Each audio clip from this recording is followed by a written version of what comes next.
All right, I think that everyone can see my slides. Well, basically, my research concerns to the safeguarding of intangible cultural heritage in Brunei Darussalam. It presents a case study as a result of research collaboration with the International Research Center for ICH in the Asia-Pacific region that took place between 2016 and 2018, which aimed to conduct a literature survey of research on ICH in the Asia-Pacific region, comprising 31 countries in one region in the Asia-Pacific. So I was assigned the task to conduct this literature survey on ICH in Brunei, which was a very challenging task, but at the same time, very, very interesting work to do, as intangible cultural heritage is a very, very interesting subject, specifically in Borneo, regarding a wide range of cultural identities and ethnic identities. In first place, I think it would be relevant to present a little bit about, give a little bit of background regarding Brunei. Brunei is Islamic Sultanate that is located in the north of Borneo, bordering the East Malaysian state of Sarawak. And is basically a very small country that has a long-standing Islamic monarchy in rule that is guided by this national concept or philosophy of Islamic Malay monarchy, which is basically a standard guideline that combines Islam as a state religion that is led by a Malay monarchy that is long-standing. When we see this map, we see this country is a very small country that is divided in 4 districts, with the capital in Brunei Muara, in Bandar Seri Begawan, right here in this region. And then we have the state of Temburong, the district of Temburong, that is split and separated from the whole country. But recently there was a new bridge that was open and connected the country once again. When we assess the population, which is very important to have a background in terms of its demographics and of course of its ethnic and cultural identities, we understand that there are 7 main ethnic groups that are institutionally recognized in the country, that are listed on the left in this slide. We have a small population of 460,000 people, and with its vast majority being the Brunei Malay, which are again, the majority are of Islam religion. Beside these ethnic groups that are institutionally recognized, there are other ethnic groups and other cultural identities that are prominent in the country, which are the Chinese, the Iban, and a considerable number of expatriates from Western countries, as well as other countries in South Asia and in Asia. When we assess its cultural diversity and ethnic identity, we assess and we recognize very, very easily that Islam is probably one of the most distinctive elements of cultural identity, either tangible or intangible, as well as a very, very strong religious identity that is also complemented with this very, very strong national identity and the national pride among the vast majority of citizens, that even especially today, we celebrate the 74th anniversary of His Majesty's birthday. So today is a very, very special day, and we can consider this celebration as a great expression of ICH in Brunei.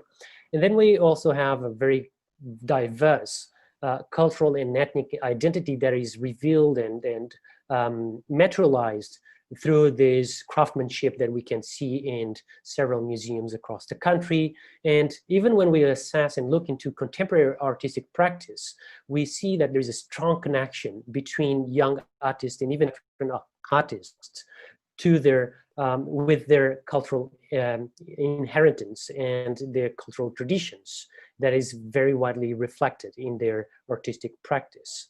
When we look into these expressions of ICH in Brunei, we may see that there is a huge diversity among these different ethnic groups, and also in terms of cultural as well as religious identity.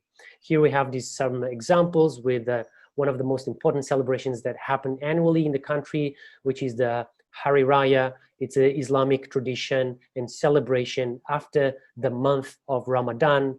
Everyone gathers to demonstrate hospitality and generosity. And so there are all over the place in private homes as well as in offices and any place there will be these gatherings that not only invites the Muslims, because this is Islamic tradition, but is very welcoming to any other person, despite of their religion, despite of their ethnic identity. Everyone celebrates together and joins these celebrations.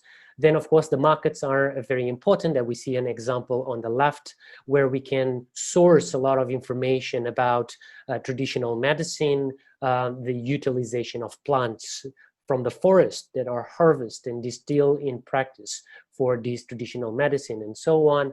Then we have a wide range of different ethnic groups that we already saw in that list, that they have different expressions such as traditional dances, celebrations or customs in terms of receptions. Then here on the bottom left, we have example of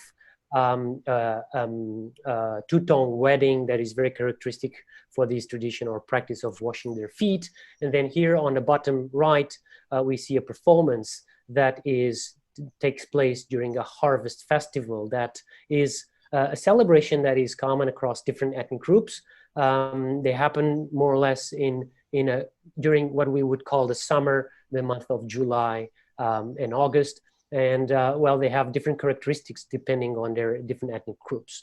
Anyway, and here we have the craftsmanship and also performances and all these traditions that happen in cultural expressions of intangible cultural heritage that happen in longhouses that are still developing and still permanent through other forms of exploitation of tourism and so on.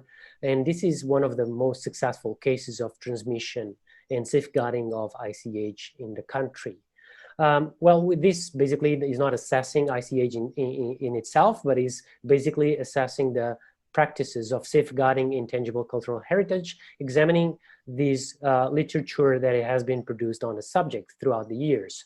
So when we look into this, we have to acknowledge the most responsible identity to oversee and establish measures to ensure the safeguarding of ICH in the country, which is the Museums Department that is under the Ministry of Culture, Youth and Sports. They have a network of museums that we see here, and they have different categorizations. And all these institutions are more or less directly or indirectly related with expressions of ICH.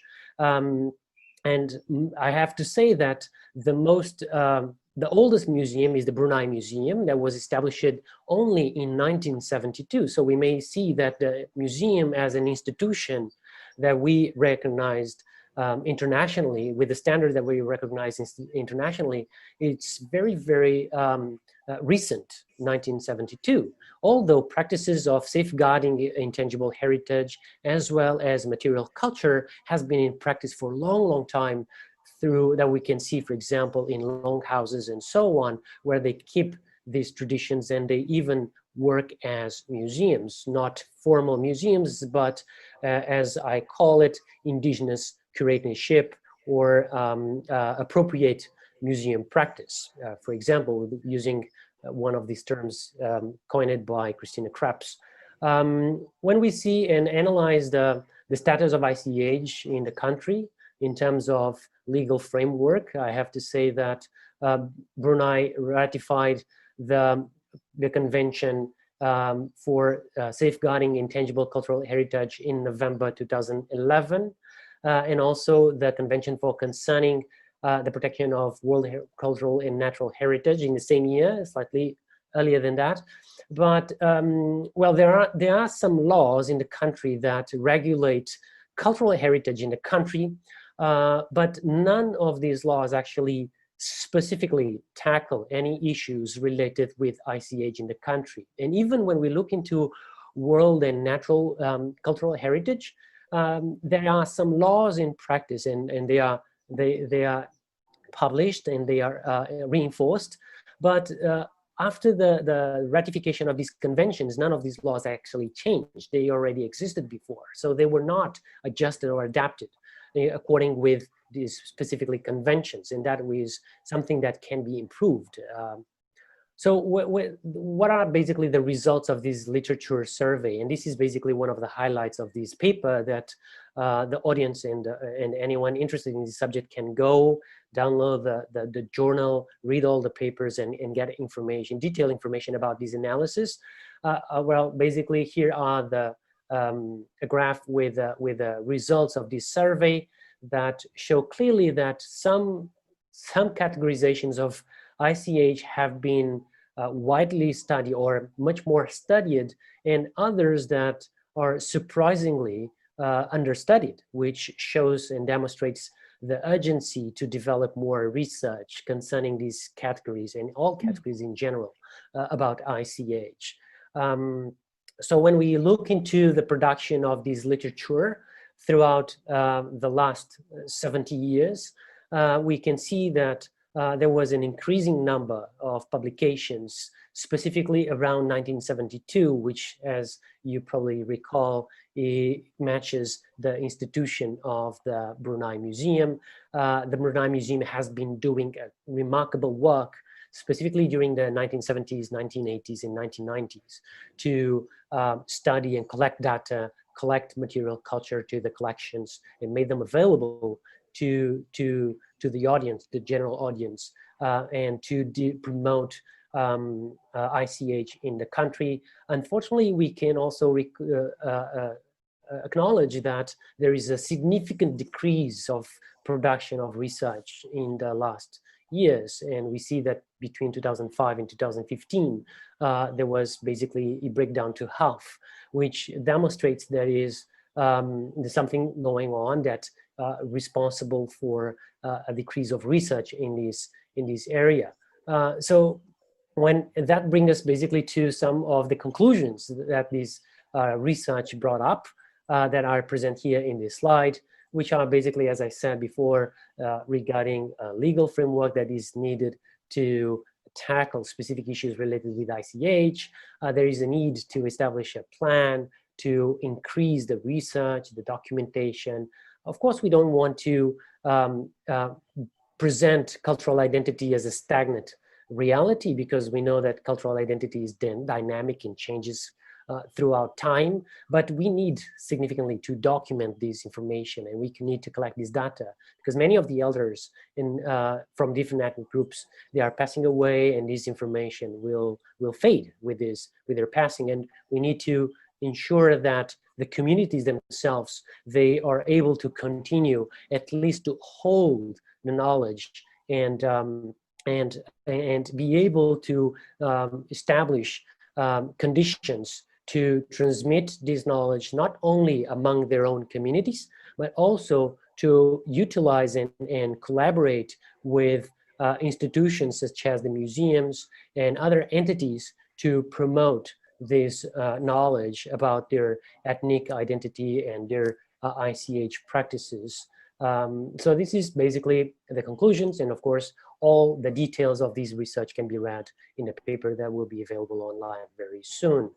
All right, and so with this, I get to the end of my paper and my presentation, and I would like to thank everyone for being here and watching this. Thank you very much.